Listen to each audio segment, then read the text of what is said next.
من فترة نزلت بوست، كنت بسأل لو حد عايز، لو عنده أسئلة أو حاجة تخص الإي كوميرس أو التجارة الإلكترونية وحاببني أرد عليها، يكتب لي. أنا صراحة تأخرت جدا، بس خليني كده أبتدي أخد بقى كم سؤال كده ونرد عليه.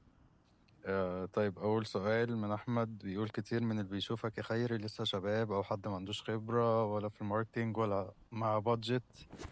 رجاء إنك تمسك سيناريو ده وتجاوب عليه. شاب مصري ما عندوش بادجت بس عنده وقت وطاقة، يعمل ايه عشان يقدر يحقق دخل لنفسه بعد سنة من التعلم؟ مثلا يبدأ يتعلم ماركتينج من مكان كذا وكذا، ويشتغل افيليت مع كذا وكذا، ويتعلم يعمل ستور وصفحات هبوط من كذا وكذا، وشوية نصائح عن التسعير، اختيار المنتج، السوق اللي يبدأ فيه، والبادجت اللي ممكن يجمعه.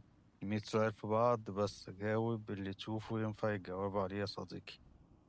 طيب، انا اخترت السؤال ده علشان هو يعني انتري ليفل خالص. اي حد لسه ما يعرفش اي حاجه عن الاي كوميرس او لسه بيبتدي ومعهوش بادجت او حاجه، ولقيت فيه كتير عاملين له لايك، يعني عايزين اجابه السؤال ده. بدايه كده يا احمد، انت بتقول كتير من اللي بيشوفك يا خيري لسه شباب. يا عم وانا عجوز انا شباب برضه.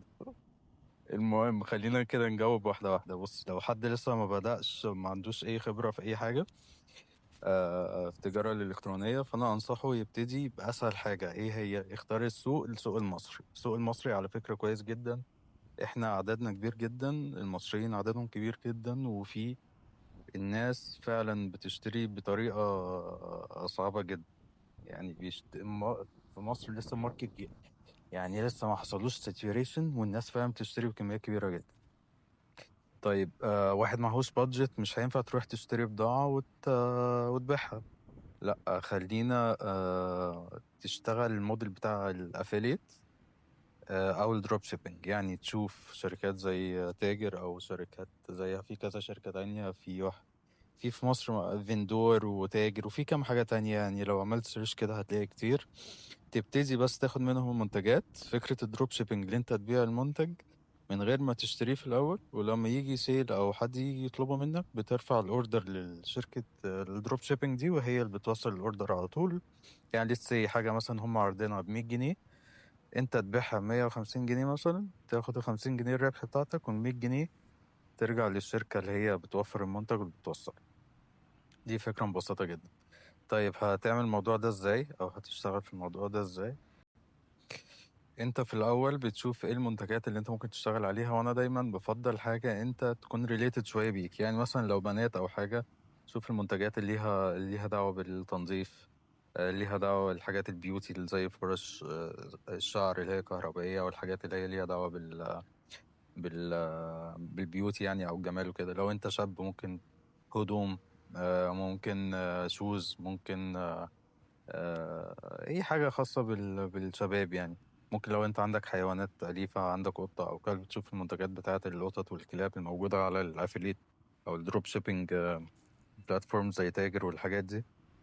تاخدها. بعد ما تاخدها مش هقول لك تعمل موقع من الاول وجديد، لا، انت ممكن تعمل لاندنج بيج يعني صفحة واحدة بس، تشرح المنتج ده عبارة عن ايه، وايه البينيفيتس بتاعته، او بتعمل ايه لل... للكاستمر يعني. في كذا بلاتفورم ممكن تعملها. انا عن نفسي بحب بلاتفورم اسمها لايت فانلز.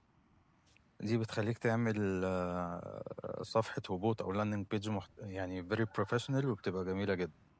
في مصر حاجة اسمها ايزي اوردر. انا ما اشتغلتش معاهم، بس انا عارف صاحب الشركة، عارفه يعني على الفيسبوك، ما اتكلمناش قبل كده، بس هو شخص جميل جدا يعني وشاطر، واعتقد عامل بلاتفورم كويسة جدا وبتناسب المصريين قوي. اسمها ايزي اوردر. طبعا ليفل اعلى كده، اعلى من كده، تروح بقى على شوبيفاي على طول وتعمل ستور على شوبيفاي. بس لو انا منك ارشح لك يا اما ايزي اوردر يا اما لايت فانلز. هتعمل صفحة هبوط بتشرح المنتج وتخليها يعني تقنع الزبون دي يشتري المنتج بتاعك. طيب، بعد كده انت عملت الصفحة، محتاج بقى الاعلان. تعمل ايه؟ تروح تشوف نفس المنتج ده بره الاعلانات تعمل له ازاي في امريكا مثلا او اوروبا. دي عن طريق بتدخل على الفيسبوك ادز لايبراري فري. دي مكتبة الاعلانات بتاعت الفيسبوك. وتدخل عليها بتكتب اسم المنتج بالانجليزي بس هيطلع لك فيديوهات بتاعته. هتنزل اكستنشن على جوجل كروم، هتنزل الابليكيشن ده، هتترجمه بالاي اي او تاخده هو لو مفيش حد في مصر شغال بيه، تعمل له اعلان. عجب الناس هيدوسوا على الاعلان ده، هيدخلوا على اللاندنج بيج بتاعتك، هيحطوا بياناتهم. اللي عايز يشتري انت بتاخد البيانات بتاعته بتوديها لتاجر او ايا كان بقى الشركة الدروب شيبينج او الافيليت اللي انت شغال معاهم، وهم ايه بيودوا الاوردر على طول للناس. دي كده صورة مبسطة جدا جدا جدا. لو انا لسه معيش اي فلوس خالص ولسه ببتدي من الاول خالص هعمل كده.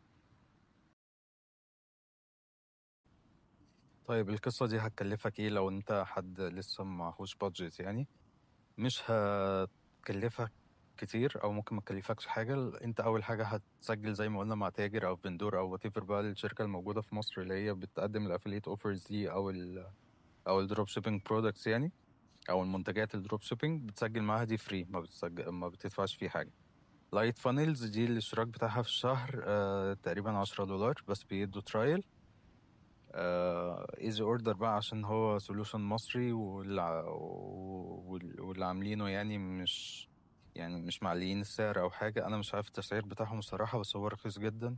تقريبا بياخدوا على الاوردر جنيه او حاجة كده، حاجة كده بسيطة يعني، مش عائق خالص اللي انت تبتدي بيها. فلو انت معكش حتى لو معكش $10 دي، كلنا كنا كده. اسجل مع ايزي اوردر ابتدي اعمل معاهم صفحات الهبوط زي ما قلت لك. دي حاجة. اللي هيكلفك بقى هو الإعلانات، إنك تعمل إعلان، هو ده اللي هتدفع فيه فلوس. في طرق تانية أورجانيك بس بتاخد وقت كتير. أورجانيك يعني ما يعني بيجي لك السيلز من غير ما بتدفع إعلانات. دي عن طريق مثلا ممكن تعمل بيج على تيك توك أو حاجة وتصور، يعني تجيب المنتج عندك في البيت، لو موجود على أمازون هاته، لو موجود على دروب على تاجر هاته عندك، وتصور فيديوهات. بس بقى هتحتاج فيديوهات كتيرة جدا يعني. كل يوم تسجل كده 7 فيديوهات 10 فيديوهات وتقعد تنزلها ورا بعض ورا بعض. طبعا طول ما انت كرييتيف كل ما يكون احسن، ده هيخلي المنتج ينتشر اكتر. مش هقول لك هو ده اللي هيحقق لك مبيعات كبيرة، بس على الأقل لو جبت سيل أو 2 أو 3 في اليوم، الفلوس دي خدها وروح اعمل بيها إعلانات، يا إما على الفيسبوك يا إما على التيك توك، بالراحة كده واحدة واحدة. ممكن تعمل إعلانات هي بتسمى conversion، اللي هو الشخص يشوف الإعلان بتاعك ويروح يدخل على صفحة الهبوط اللي انت عملتها، عجبه المنتج هيشتريه. طبعا مش كل اللي هيحط بياناته هيستلم المنتج، عشان احنا هنا دلوقتي كاش اون ديليفري يعني دفع عند الاستلام. فبالتالي هتلاقي نسبة قليلة هم اللي بيستلموا. فخلينا نقول 20-25% لو انت لسه مبتدئ هم اللي هيستلموا. يعني لو جبت 100 اوردر 25 واحد بس اللي هيستلموا. واحدة واحدة بقى انت هيبقى عندك خبرة ازاي تحسن اللاندنج بيج، ازاي تحسن الاعلان بتاعك نفسه، ازاي آه، تخلي الكوست عليك قليلة، وفي نفس الوقت تعلي الدليفري ريت او نسبة الاستلام بتاعة المنتجات. طيب انت ربنا كرمك وخلاص عملت الموضوع ده وبدأت وابتدى يجيلك اوردرات، عايز تتوسع. خلاص لقيت السوق المصري حلو، بس انت عايز الحاجات بقى اللي فيها ربحية اكتر. هيبقى فيها منافسة أعلى بس الربحية ممكن يكون أكتر شوية أو أكتر بكتير. فتنقل ساعتها على الخليج. عندك مثلا تاجر شغالة في السعودية، شغالة في الإمارات، في زيهم بقى كتير. في شركة اسمها سي او دي نتورك، في سي او دي بارتنر، في لوفتي. لوفتي ما اشتغلتش معاهم، اشتغلت مع سي او دي بارتنر وسي او دي نتورك، كانوا كويسين نوعا ما. في واحدة اسمها زنبيل في الإمارات اشتغلت معاهم كانوا كويسين. في شركات كتير أوي دلوقتي في الخليج نفس الفكرة، بيبقى عندهم منتجات اللي انت تبيعها، ولما حد يشتري بتديهم المنتجات وهم بيوصلوها على طول.